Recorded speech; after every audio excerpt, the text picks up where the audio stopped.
Dan untuk membahasnya sudah ada Direktur Eksekutif Next Policy Fitra Faisal melalui sambungan virtual Zoom.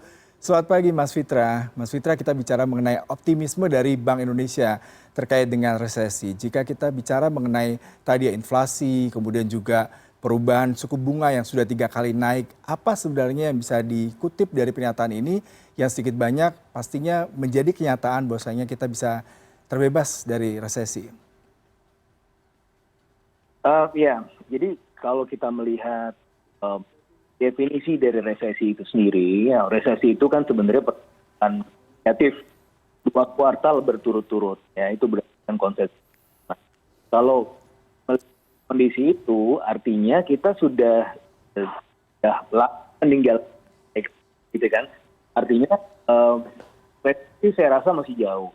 Kalau melihat survei dari Bloomberg, kualitas ekonomi ini probabilitas terjadinya resesi pun itu hanya kecil sekali 3%, dibandingkan Malaysia, terus Thailand kita sampai 13%, artinya kita probabilitas terjadi resesi kecil sekali.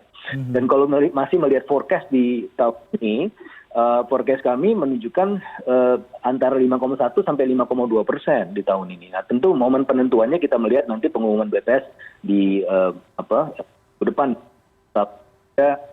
Ini pertumbuhan. Saya melihat bahwa rentang pertumbuhan kita masih cukup baik ya di atas 5. Dan kondisi itu artinya potensi saya rasa masih cukup baik gitu. Sudah. Kalau kita bicara mengenai resesi pasti adalah merupakan terkait dengan global juga. Kalau kita melihat Amerika, inflasi sudah 10%, kemudian juga UK, bahkan negara-negara tersebut sudah beberapa kali menaikkan suku bunga dan akibatnya rupiah terdepresi begitu dalam beberapa waktu terakhir ini. Kalau Anda melihat seperti itu, apakah memang peranan Indonesia masih cukup baik, terutama kalau kita bicara mengenai rantai pasokan global, mengingat kita juga negara yang sangat bergantung pada impor nih, Mas? Ya, jadi dengan negara-negara seperti misalnya Amerika Serikat dan juga UK yang disebutkan, mereka itu langka dari sisi input produksi. Karena kita di Indonesia itu masih kondisinya oversupply. Bahkan kalau kita melihat trade surplus, itu kita masih surplus. Artinya 29 kali atau 29 bulan berturut-turut kita surplus. Gitu, itu datang gitu. Dan melihat data inflasi, kita melihat year on year-nya, bahkan turun dari bulan sebelum 0,5%, kan ada terutama dalam kelompok volatile foods. Dalam konteks ini artinya masih bahwa inflasi masih cukup jinak. Tentunya Bank Indonesia akan nanti suku bunga. Nah, suku bunga dinaikkan itu adalah dalam menjaga Fed, antara the Fed dengan Asian rate tidak terjadi tekanan lebih besar kepada rupiah. Itu yang pertama. Yang kedua sebagai anchor dari expected inflation. Nah, ini yang terus dijaga oleh Bank Indonesia. Nah, dalam beberapa simulasi kami menunjukkan bahwa sumber volatilitas terbesar buat perekonomian itu ada dua. Ya, pertama dari pandemi, yang kedua dari inflasi. Nah, sementara di tahun 2022 ini probabilitas terjadinya ledakan pandemi ini mulai melandai atau smoothing out. Sementara di sisi yang lain, dari sisi inflasi itu sebenarnya cukup menjadi kontributor terbesar di tahun 2022 ini. Sehingga langkah yang dilakukan oleh Bank Indonesia dengan menaikkan suku bunga misalnya di Agustus, September, dan Oktober berturut-turut 25 basis point, 50 basis point, dan 50 basis point, itu menjadi anchor baik dari sisi nilai tukar maupun dari sisi inflasi. Kita melihat data inflasi kemarin dalam konteks core inflation tidak terlalu tinggi, ya memang meningkat, tetapi dalam kalau kita bandingkan month-to-month malah turun begitu kan. Nah, kita bandingkan month-to-month malah turun begitu kan. Nah, artinya Bank Indonesia dalam hal ini sudah mampu untuk menjaga supaya inflasi tidak terlalu liar. Plus juga ditambah beberapa supply side intervention dari pemerintah ya, dengan gerakan menanam cabai, kemudian subsidi transportasi. Ini saya rasa cukup untuk menjaga level inflasi di level yang di bawah masih 6%-an.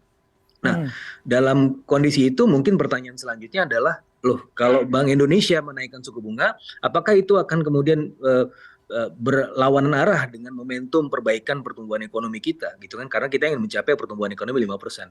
Ya kalau kita melihat secara letterleh bahwa suku bunga itu memang memiliki efek kontraksi terhadap pertumbuhan ekonomi, tetapi suku bunga yang dilakukan kenaikan suku bunga ini sebenarnya kan bertujuan untuk mengurangi sumber volatilitas dalam perekonomian, itu inflasi.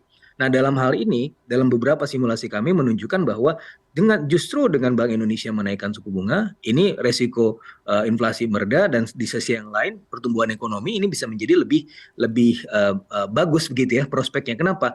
Karena sumber volatilitas atau sumber ketakutan ekonominya ini dijilangkan gitu. Nah, meskipun tentu ada resiko lain seperti resiko kontraksi, ekspansi kredit tertahan dan seterusnya.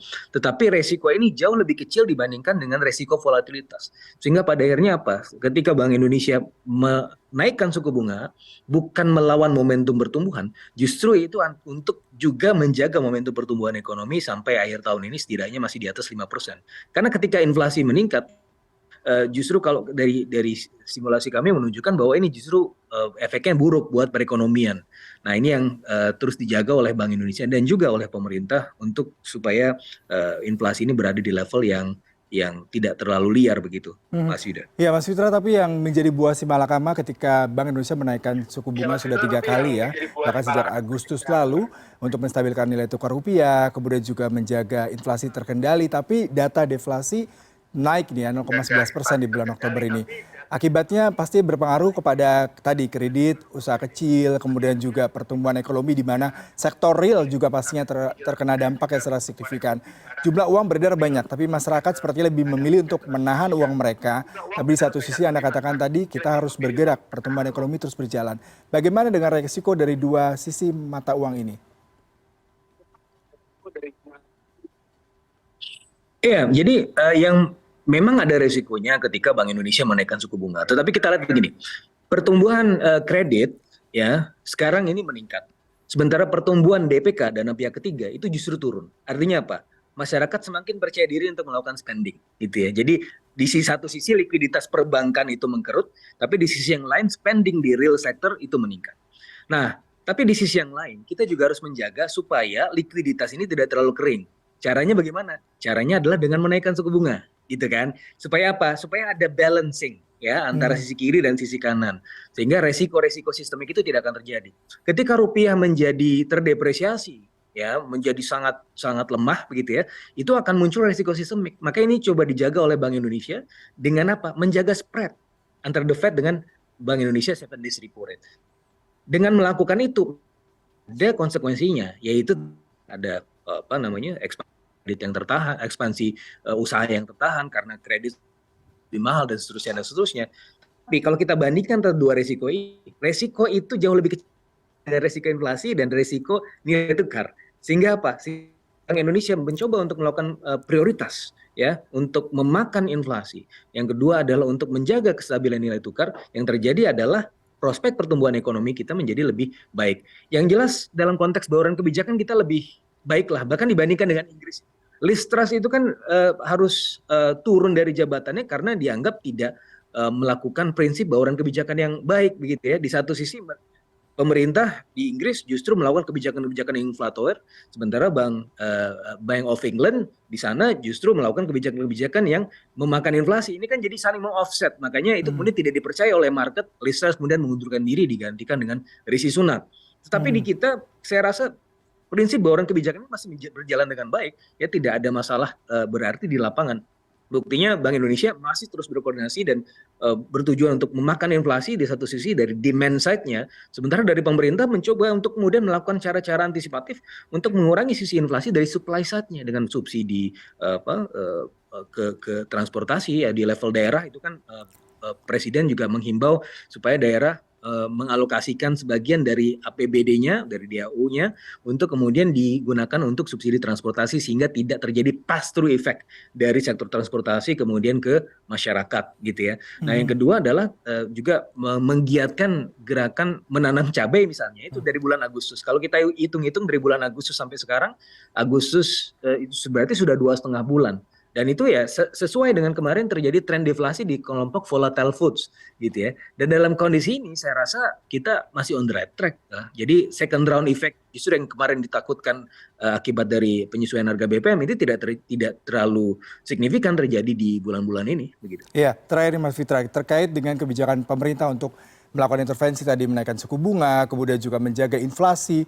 Salah satu yang menarik adalah bagaimana pemerintah bisa menjaga postur APBN 2023 terkait bagaimana tadi Anda mengatakan alokasi, pendanaan, subsidi, kemudian juga pemantauan sendiri dan bersifat lebih fleksibel, terutama menyikapi kondisi global mendatang. Bagaimana Anda melihat hal ini, Mas? Ya, APBN harus di tahun yang sifatnya counter cyclical. Karena pun 20 kanan global gitu ya. Pun saya rasa pun baik perekonomian kita masih cukup baik sehingga kemungkinan resesi itu masih cukup kecil. Ada memang kemungkinan slower growth ya kalau koreksi dari World Bank terhadap pertumbuhan ekonomi kita tahun depan sekitar 4,6%. Tapi saya masih percaya bisa di atas 5%. Kalaupun terjadi pertumbuhan 4%-an, itu kan juga masih jauh dari wilayah resesi. Tapi biar bagaimanapun, resiko global itu kan perlu diantisipasi dengan APBN yang memadai. Caranya bagaimana? Ya sekarang dibuat prioritas-prioritas gitu ya, sehingga APBN belanjanya memang betul-betul efektif dan kita harus membuat APBN itu defisitnya di bawah rentang yang memang disepakati oleh Undang-Undang 17 tahun 2003 dengan keuangan negara harus di bawah 3%. Supaya apa? Supaya nanti pada saatnya dibutuhkan di tahun 2023 kalau memang kita harus spending melebihi budget, melebihi defisit yang terkandung di Undang-Undang 17 tahun 2003 itu masih ada duitnya gitu kan. Nah, kemarin ada penghematan sekitar 196 triliun sebagai bagian dari usaha konsolidasi fiskal akibat dari tekanan energi yang memuncak begitu ya. Nah, ini kan ada yang di saving nih ya.